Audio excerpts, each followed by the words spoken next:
मध्य प्रदेश में स्वास्थ्य सुविधाएं निजी हाथों में जा रही हैं। यहां तक कि 10 सरकारी अस्पतालों को भी निजी हाथों में देने की योजना है। सवाल यह है कि क्या निजी हाथों में देने से स्वास्थ्य सुविधाएं बेहतर हुई हैं या इसमें भ्रष्टाचार की बू है। फिलहाल सवाल सरकारी अस्पतालों की लैब्स पर है।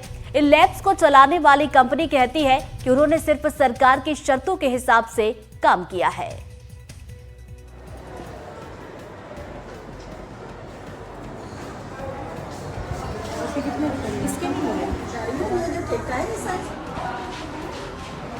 मध्य प्रदेश के 85 सरकारी अस्पतालों में खून और दूसरी डॉक्टरी जांच का जिम्मा निजी लैब्स के पास है।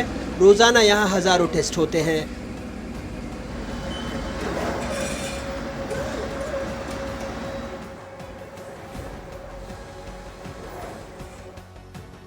दो 2019 में वेट लीज रेंटल बेसिस पर राज्य के 85 जिला अस्पताल और सिविल अस्पतालों में जांच का टेंडर निकला, जो science house medicals private limited और पीओसीटी के कंसोर्शियम को मिला।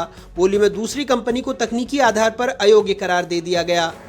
टेंडर में अहम शर्त थी कि test national accreditation board for testing and calibration laboratories यानी NABL के मानकों पर हो, लेकिन उस वक्त पूरे प्रदेश में एक भी NABL प्रमाणित लैब नहीं थी, सर्टिफाइड भी नहीं। सूत्रों के मुताबिक हर साल इस एवज में लगभग 200 करोड़ रुपए का भुगतान हुआ। अब सवाल उठ रहे हैं, जब शुरुआत में कोई लैब NABL सर्टिफाइड नहीं थी तो NABL रेट पर बिलिंग कैसे हुई। अब इसमें टेंडर की जो कंडीशंस हैं उसके आधार पर क्या कार्रवाई हुई उसकी जांच पड़ताल करने के बाद ही कुछ कहना ठीक रहेगा। किस मामले पर आगे जांच की जाएगी? बिल्कुल, वो तो सवाल ही नहीं उठता है, क्योंकि टेंडर की जो कंडीशन है उसके आधार पर जो लैब स्थापित किए गए हैं उसका पालन हो रहा है कि नहीं हो रहा है, इसको जरूर देखेंगे। हालांकि जिस कंपनी को काम मिला है उनका कहना है कि उसे टेंडर की शर्तों के हिसाब से ही भुगतान मिला। उनकी सारी मशीनें USA FDA स्वीकृत हैं। उन्होंने उन्नत शर्तों पर सेवा दी है। कि मध्य प्रदेश एक ऐसा राज्य है जहां पे इतने बड़े स्तर पे और विश्व स्तरीय सुविधाओं के साथ में पैथोलॉजी लैब संचालित की जा रही है। जब ये सरकार ने टेंडर फ्लोट किया तो सरकार की ऐसी मंशा रही होगी कि वो एक विश्व स्तरीय सुविधाएं जनता को दे, इसीलिए उस टेंडर के स्पेसिफिकेशंस में वो डॉक्यूमेंट्स ज़रा दिखा दीजिए, मैं आपको पूरे डॉक्यूमेंट्स देता हूँ। जो डॉक्यूमेंट्स जब वो टेंडर फ्लोट हुआ उसमें क्लियर कट गाइडलाइंस थी कि जो भी उन लैब्स में मशीनरी लगाई जाएंगी वो US FDA होंगी, US FDA approved. US FDA एक बहुत बड़ा एक मानक है, आप ये देखेंगे सब लिखा हुआ उसमें क्लियर कट, जो गोल्ड स्टैंडर्ड माना जाता है पूरे विश्व में, ना ही भारत में, पूरे विश्व में। और बहुत ही चुनिंदा कंपनियां हैं डायग्नोस्टिक फील्ड में जिनके पास US FDA इंस्ट्रूमेंट्स होते हैं। तो गवर्नमेंट ने बोला कि आप US FDA इंस्ट्रूमेंट लगाइए। इक्वास एक्सटर्नल क्वालिटी कंट्रोल एक प्रोग्राम चलता है जो कुछ भारत की बड़ी बड़ी जो संस्थाएं हैं like AIIMS Delhi, CMC Vellore, ये चलाते हैं, उसको भी इन्होंने इनकॉर्पोरेट किया और हमको जिम्मेदारी सौंपी कि आप ये सुविधाएँ भी इसमें इनकॉर्पोरेट करेंगे। तो ये जो तैयारियाँ थी ये एक NABL लैब को लेकर के ही तैयारियाँ थी, हालांकि वो टेंडर के स्कोप में नहीं थी।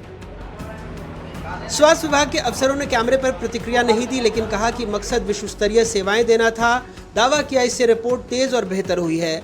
जांच के दौरान हमारे हाथ एक खत भी लगा जिसमें 2021 में खुद सरकार ने कुछ जिला अस्पतालों में लैब को NABL बनाने में सेवा देने वाली कंपनी से सहयोग मांगा था। एक और मसला दरों में फर्क का है। मसलन सरकारी अस्पताल और मेडिकल कॉलेजों में प्रमुख जाँच दरें कुछ यूँ हैं।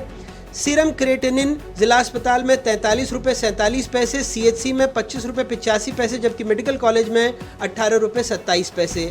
सीरम यूरिक एसिड के भी दरें यही हैं। विटामिन D के लिए जिला अस्पताल में 457 रुपये, CHC में 311 रुपये 61 पैसे और मेडिकल कॉलेज में 192 रुपये 27 पैसे वसूले जाते हैं। विटामिन B12 के लिए जिला अस्पताल में 198 रुपये 72 पैसे, CHC में 135 रुपये 36 पैसे और मेडिकल कॉलेज में मात्र 83 रुपये 52 पैसे वसूले जाते हैं।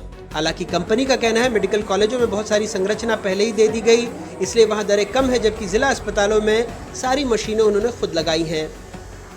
मेडिकल कॉलेज का टेंडर हुआ तो उनका जो इंफ्रास्ट्रक्चर है वो काफ़ी कुछ ऑलरेडी बना हुआ था, मशीनें ऑलरेडी लगी हुई थी। तो जो भी एजेंसीज ने पार्टिसिपेट किया था उसका उसमें कोई इन्वेस्टमेंट नहीं था। उनको सिर्फ एक इंफ्रास्ट्रक्चर बना मिला, उसमें उनको सिर्फ रिजेंट्स ला करके टेस्टिंग करनी थी। जबकि ये जो टेंडर जो मैंने आपको डॉक्यूमेंट्स दिखाए, ये जो आपको दिख रहे हैं सारे ये एक लैब पे इन्वेस्टमेंट जो है ये 80 से 1 करोड़ रुपए का इन्वेस्टमेंट है जो हमने किया है, कंपनी ने किया टेंडर के नॉर्म्स के हिसाब से। तो वो हमारा इन्वेस्टमेंट है। प्लस जब तक भी ये प्रोजेक्ट चलेगा इन मशीनों का सारा मेंटेनेंस वो हमारी जिम्मेदारी है।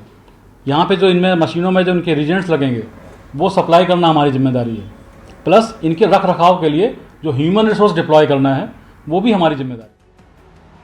बहरहाल इन तमाम सवालों के बीच लैब को NABL प्रमाणित करने की रफ्तार कछुए जैसी ही है। 6 सालों में अभी तक 34 सरकारी अस्पतालों में चल रही लैब्स को ही ये प्रमाणीकरण मिल पाया है।